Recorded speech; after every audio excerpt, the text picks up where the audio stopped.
بسم اللہ الرحمن الرحیم۔ سیدنا عثمان بن عفان رضی اللہ تعالیٰ عنہ بیان کرتے ہیں کہ میں نے رسول اللہ صلی اللہ علیہ وآلہ وسلم کو فرماتے ہوئے سنا، جس نے شام کو 3 بار یہ دعا پڑھ لی اسے صبح تک، اور جس نے صبح کو یہ دعا پڑھ لی اسے شام تک کسی اچانک مصیبت کا سامنا نہیں ہوگا۔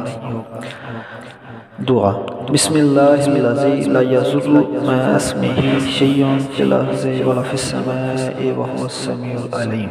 ترجمہ: اللہ کے نام سے کہ جس کے نام سے زمین یا آسمان کی کوئی چیز نقصان نہیں دے سکتی، اور وہ خوب سنتا ہے اور خوب جانتا ہے۔ ترمذی شریف، حدیث 3388۔